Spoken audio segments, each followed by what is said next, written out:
Yo, what's going up, guys? Tiny Tina's Wonderlands has been out for more than a few days now. I've gotten a chance to play through the entire game, plus tons of the endgame, and I wanted to let you all know whether or not this game is worth that $60 price tag, as well as go over this game in full, from the story, to the endgame, to a bunch of random features and brand new mechanics that are good and bad, because there's a lot to go over since Borderlands 3. And this is gonna be a full-on spoiler review for Tiny Tina's Wonderlands, so spoiler warning. The footage is incoming. Also, this video is once again sponsored by Magic Spoon cereal with some brand new flavors like maple waffle, but we'll talk more about the sponsor later, so let's get into it.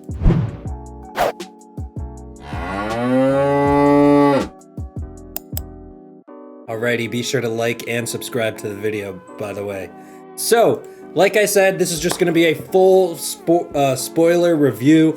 Basically, a long time ago, you guys already know, I posted the video about all the bad things about Borderlands 3, and I even said I wouldn't be playing Wonderlands in that video. A lot of you have commented on my videos and asked me what changed. Basically, I actually wrote that video about a full year before I posted it, but I wanted to post it before Wonderlands come out, and I wanted to make a big statement saying I'm not playing Wonderlands, because I really wanted to make a strong point in the Borderlands 3 video.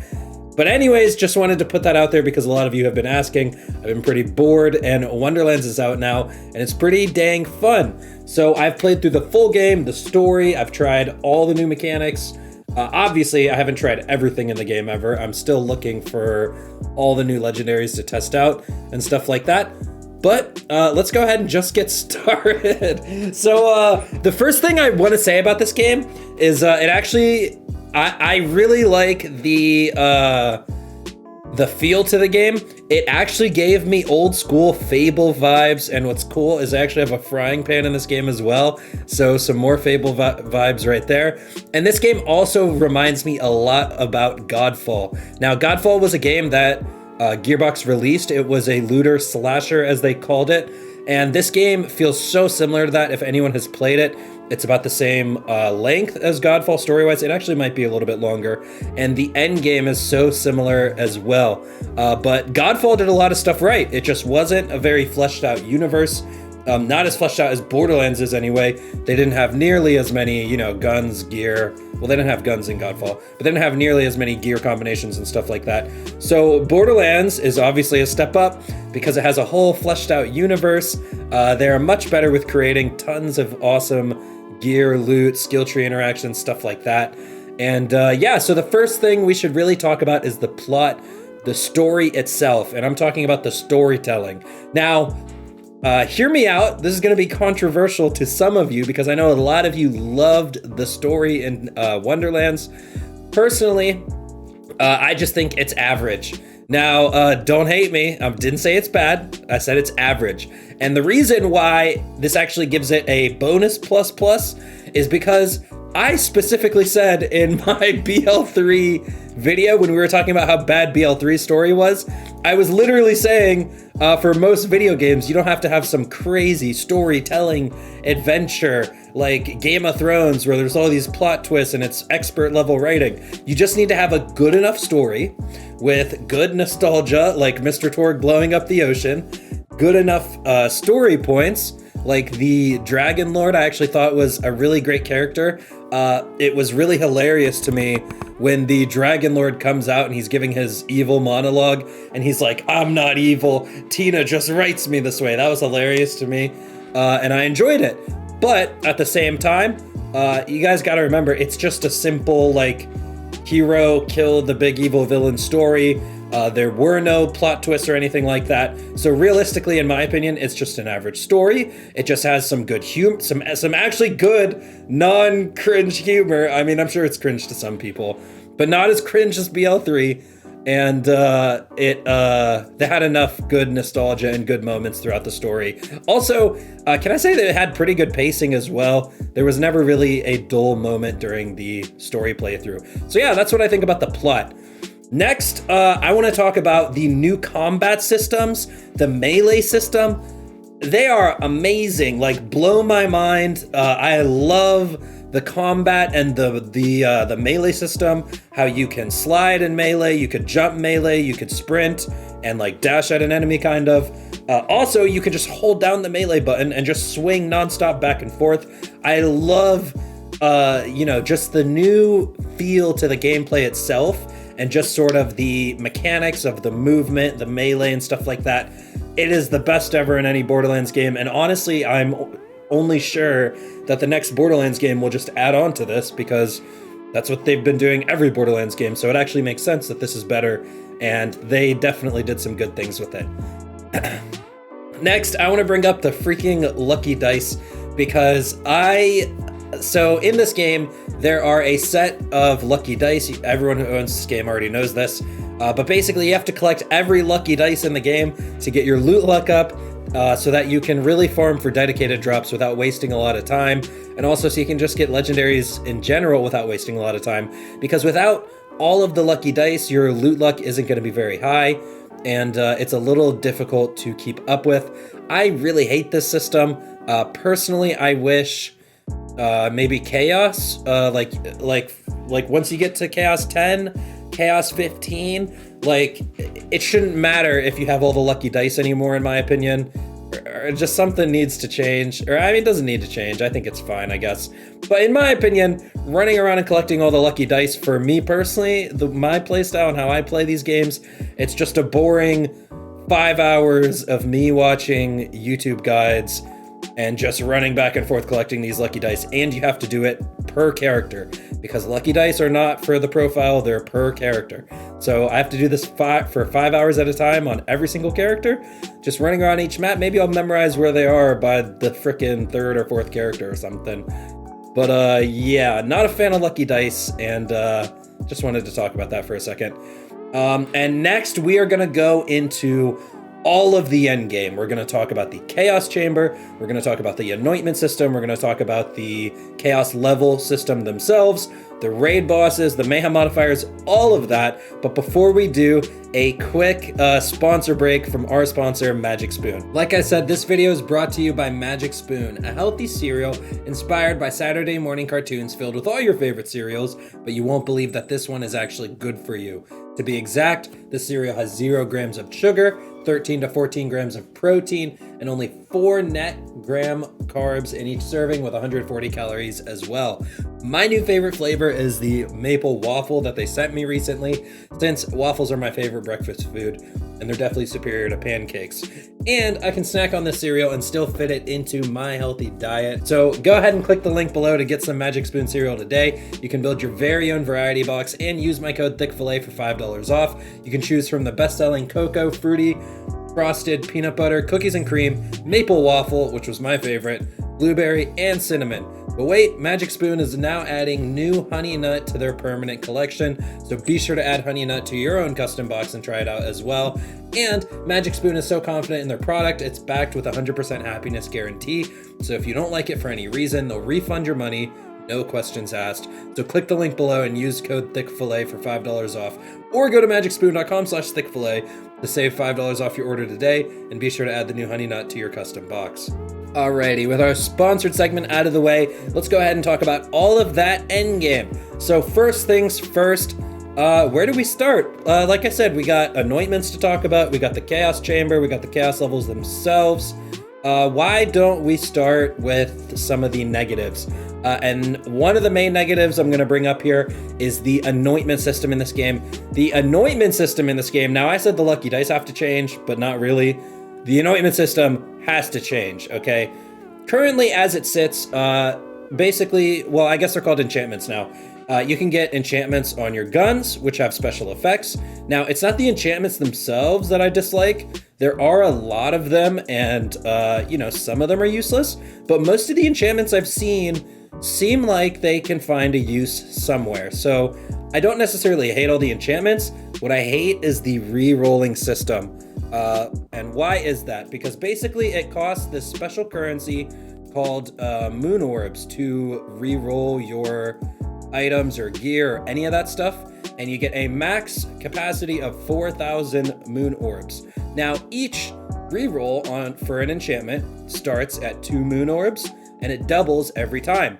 Now, if you math this out, you get to over 4,000 moon orbs after 11 rolls, or I think you get 11 rolls basically, something like that. So basically, you get 11 rolls per item, because once you can't own more than 4,000 moon orbs. When it costs more than 4,000, you're just cut off. And then on top of that, if you want to reroll an item 11 times, it costs every moon orb in my bank. No, I have been copy and pasting my save files and save scumming my enchantment rerolls because the current system is broken. Now, I will point out what I think they were going for. What I think they were going for was a max amount of rerolls per gun. And then you just have to go farm a new gun and then try re-rolling that one. Now, a couple issues with this in my opinion. Number one, I do not like a re-roll limit. I just gotta say it, I don't like a limit. Now, maybe if the limit were higher, if it were maybe about 20, 25, 30 rolls per item, I could get down with that, okay? I could maybe understand that.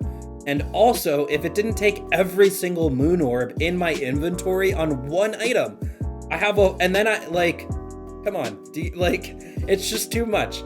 So something definitely needs to be done. I'm honestly sure they will do something at some point. Personally, I don't want to see a lot of hotfixes for this game because I think hotfixes ruins kind of the original integrity of the game. But this is something that needs to be hotfixed and patched and just changed.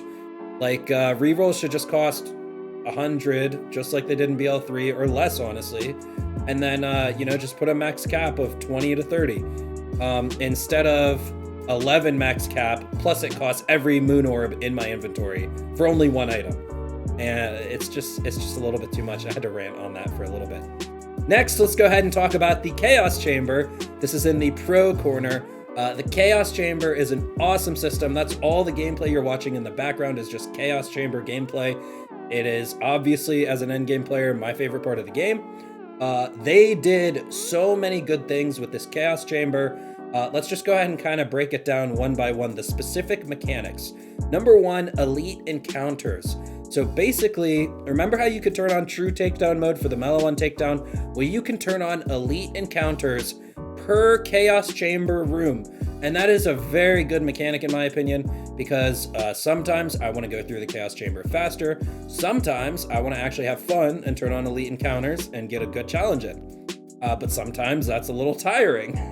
Maybe I selected a really crappy Mayhem modifier, so I don't want to do any more elite encounters this run. You know what I mean? You get that option per room, and I think that's a great thing. Also, back to the BL3 is bad video, I mentioned how Mayhem modifiers, they tested them out and they're cool or whatever, but one of the best Mayhem modifiers in BL3 was actually not a Mayhem modifier at all. It was the cartel event, where extra enemies would spawn in and attack you, and extra badasses, extra mini bosses, and that is what the Elite Encounters is all about. It's basically just turning everyone into a badass, plus there are different secret sections where you can spawn extra badass enemies in the Chaos Chambers, so you can spawn more badass enemies, basically. And yeah, it's just a great system so far in the Chaos Chamber. Next with the Chaos Chamber is the side missions to earn more crystals. I really enjoy this as well because it gives you an actual challenge to earn more crystals, which gets you more loot, instead of just mindless mobbing.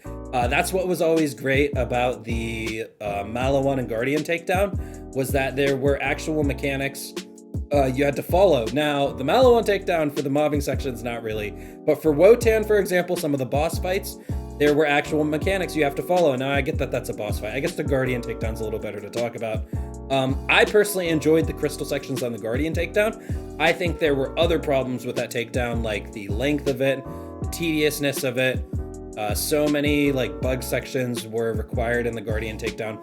That's the stuff I think was bad. What I thought was really good in the Guardian takedown was the crystal sections, where they gave you a mechanic, you have to do this mechanic as well as mob through a buttload of enemies, you know what I mean? And I really enjoy that in Endgame because it makes my brain think a little harder, it gives me something to work towards, and it's just not as boring. It's that simple.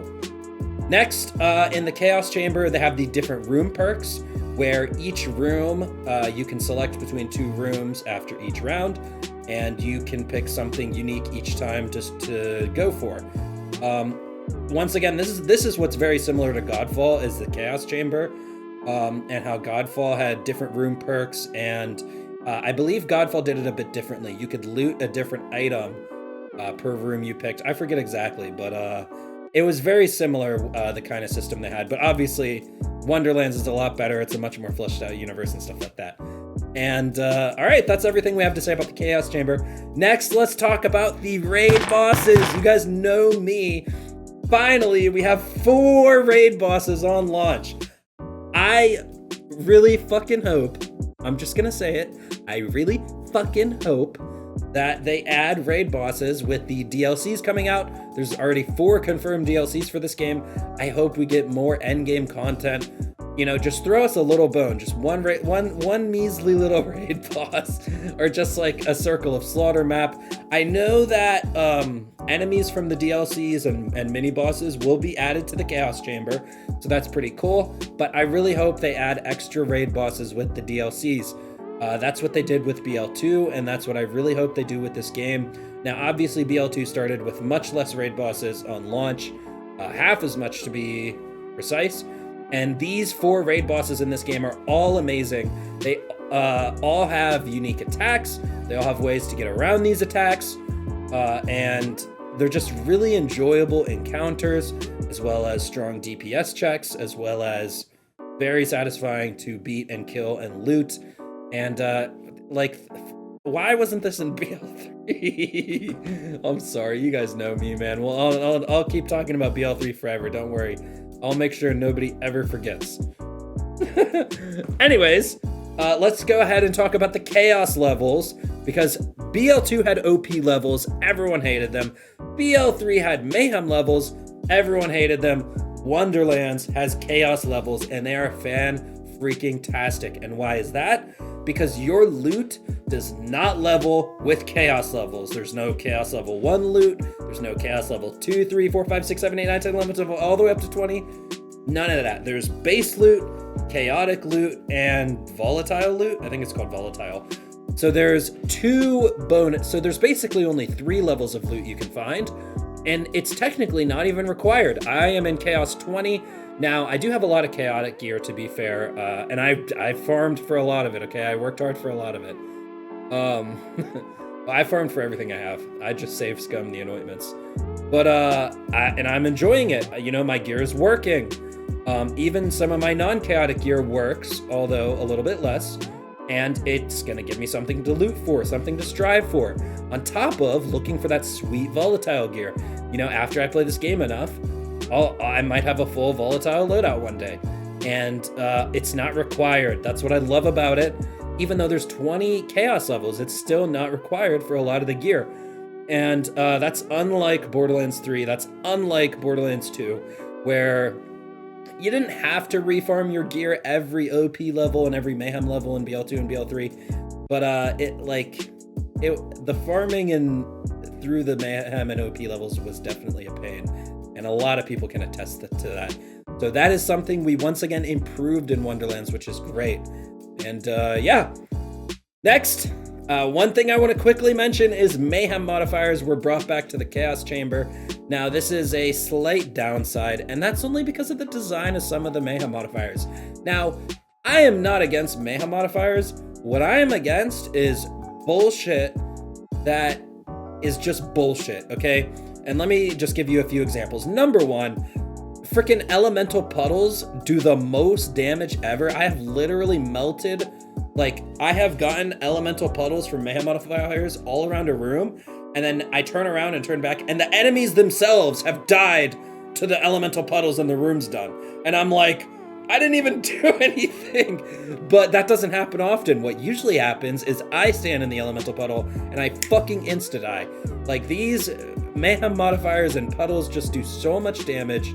It's ridiculous, and it's just do they really want every build to just run pure lifesteal? You know, it's really fun when there's like a boss mechanic, for example, where the boss is doing a move and you're like, okay, I recognize that move. I have to dodge it in this way. And then they have a Mayhem modifier that's like, nope. Bleh. And it just sucks. I wish they would remove some of them. I think a lot of them are fine. The ones that are bad are the puddle damage. There's another one called Stay Back, where if you get close to enemies, they automatically connect an elemental beam to you. That one's terrible. Maybe some of the other ones could last a little bit less time. Like if some of the elemental puddles, you know, went away a little bit quicker, they wouldn't be so bad. Like some stuff just definitely needs tweaked. Some stuff I really hope they don't bring back to BL4 or Wonderlands 2 or whatever frickin' game is next. Like some of these Mayhem modifiers need to go permanently, and I just wanted to mention that. And finally, we got one more thing for the video. This has been the best launch in a Borderlands series so far. There is the least amount of bugs in this game. I'm not saying they don't exist, but it's a reasonable amount. I mentioned bugs specifically in my BL3 video where I said, you know, it's an RPG game. Like Fallout, anyone? Bugs in Fallout? Skyrim bugs? Bugs exist in RPG games that have endless possibilities. And it's because they have endless possibilities. So there's gonna be tons of bugs that are overlooked, and that's okay. But is it a reasonable amount of bugs? Or is shit just straight up not fucking working? Like in BL3, Zane's like so much of Zane's stuff was bugged at launch. So much work was done on that character over lots of time, and that doesn't even scratch the surface. This game is like, it's not bug free, but that's okay. There's a reasonable amount of bugs in your game that you can have, and it has a reasonable amount of bugs. Now, one thing I will mention is the crossplay. Unfortunately, kind of sucked on launch. Shift was bugging out a lot. It could have been better, but I don't play crossplay, so it didn't really affect me. For those of you who did and couldn't, you know, had trouble starting on time at launch, I'm sure it was pretty annoying. But at the end of the day, it's okay. It could have been better. They could have done the crossplay a little bit better. But yeah, and that is it for the video. I hope you guys really enjoyed this video. Be sure to drop a like and subscribe to the channel for more Borderlands or Wonderlands videos. And I'll see you guys in the next one. Thanks for watching. I'm out.